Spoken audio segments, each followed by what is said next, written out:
just so you know, I have a photography background since high school, and in a previous life I went to film school, and after that I lived in San Diego before moving here, and during those 4 years there I wrote a number of screenplays. I wrote every how to write a screenplay book, and then when I got to LA, you know, I kind of shop those things around, and it just became a pain in the ass. And the only ones who's reading my scripts are my friends, you know.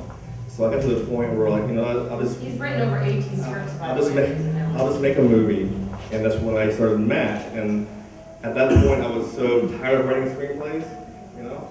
And so, also, Brandon was an improv. He's an improv actor, and I saw his group perform at many of the theaters that you saw at the end of the film. And a lot of these actors are they're characters in real life, and so I cast them also, you know, because I know that, you know, provide a role without me having to do much, and just basically doing what I call a bullet point style directing in a Zen approach, you know. I don't like meetings. I think meetings just make you dumber. And you know, when I talk on the phone with these people, they know me. I'm very quick and to the point, and let's get it done. You know, and so when we're actually on the set, you know, which are some of these people's places, you know, with my photography background, I'm basically, you know, like Amber said, do this, do that. I come prepared with a list of things I want done, which I call bullet points. And I think Christopher Guest does that. Any questions? Questions from audience? How did you get the permission to all the streets and all that? Do you have permission? As long as you're not longer than like 20 minutes. How did you succeed, all that signs, all that stuff? Well, when I did my first film MINH, I went out and I was filming by myself, a lot of the B-roll stuff.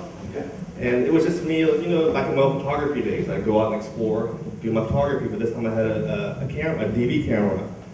And I kind of learned after I filmed MINH that there were things I shouldn't have been filming, but whatever. And so on this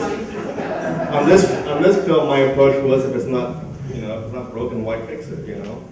So that's basically what happened. Any questions? Yes, sir.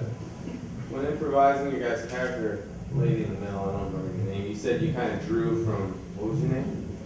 Tanaya. You said you kind of drew from maybe like a mild experience living out of your car to kind of bring it to life on screen.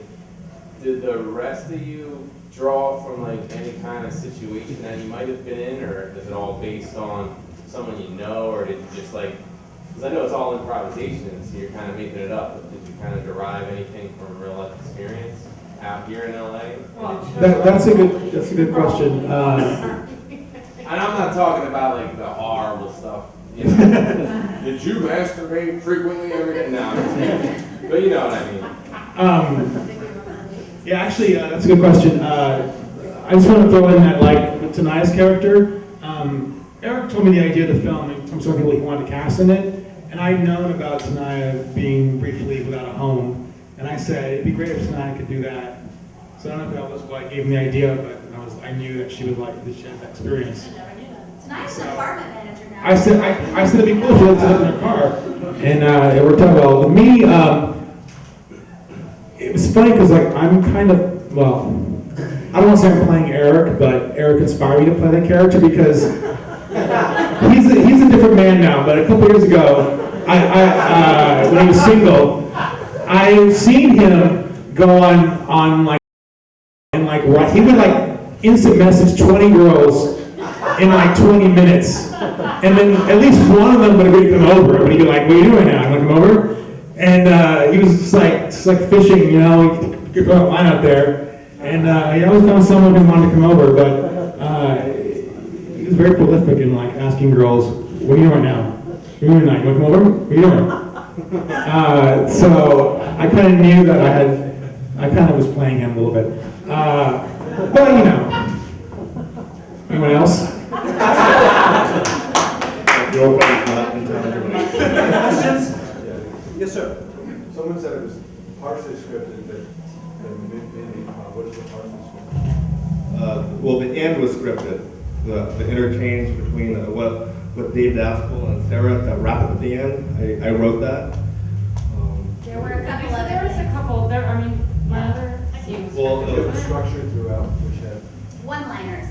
Like, it'll have like the basis of it, but it'll have like the basis of it, like with Max, it's the same thing, like it definitely has a skeleton script, but we really don't stick to it, and we definitely go off the script.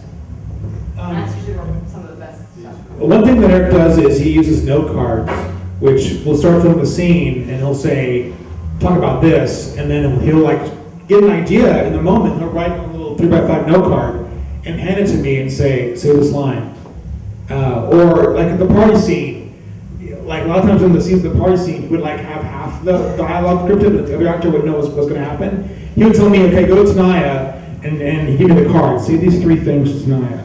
And then Tanaya would like just react in the moment, improvising based on my scripted half of what I was saying. So just while you're doing scenes, they change. And he would just start scribbling stuff down on note cards, hand it to you, and you would do it that way. Sometimes you'd show up and you'd have like half a page written out and say, here, you're gonna say these things. But there was never a point where I was at home looking at the script, memorizing lines before I showed up. He would just say, show up at this location, and we're gonna film Thursday night. Are you free? I'm like, yeah, I'm free. And then you go there and you'd be like, all right, you're gonna be jerking off to headshots tonight. So, yeah, so then I'm like, okay, I guess I will.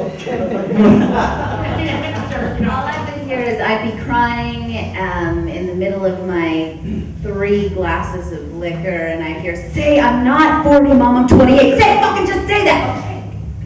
And that was it. Other than that, it was all improv. Yes, sir. During the part when Tanaya's walking around, there's a fight between 2 homeless guys or something like that? That really happened. That was my real reaction. Actually, my real reaction was, hey, stop it. A little louder than that, but yeah. There's another shot in the film where there's a truck crashed into a tree that pulled out, and right at that moment, police pulled them over, drew handguns. So I know I've filmed that too.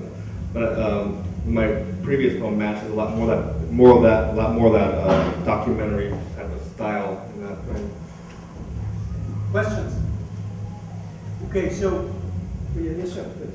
In terms of the theme of the movie, is it more, was your take on it more of an observational point of view of what you see actors going through? Or the way you ended it, were you trying to make a point, or were you leaving it open-ended for the audience to kind of make up their own? What do you mean? Some people have asked me, well, did Amber's character die with her overdose and the drinking and stuff? Well, yeah, that is kind of open-ended, but then again, at the end, you see her in her title card. So, you know, to me, basically, you know, me living my daily routine in life, I kind of have like this Zen approach where I just, every day is, you know, is a new day, and the only hard day was yesterday. And so this film, I intentionally wanted to be one night, and the next day would be a new day with gridlock. You know, it's just, you know, what we all experience: palm trees, sun, you know, all of it. Questions?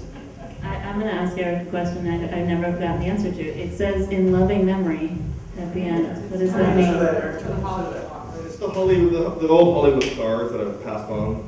You know, it's kind of a tribute to them. You know, I'm sure they went through all their struggles, and you know, they made it and ended up on the Walk of Fame. So it was,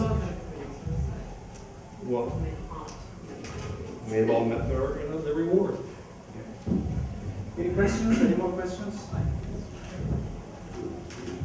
All right, so let's give them another round of applause.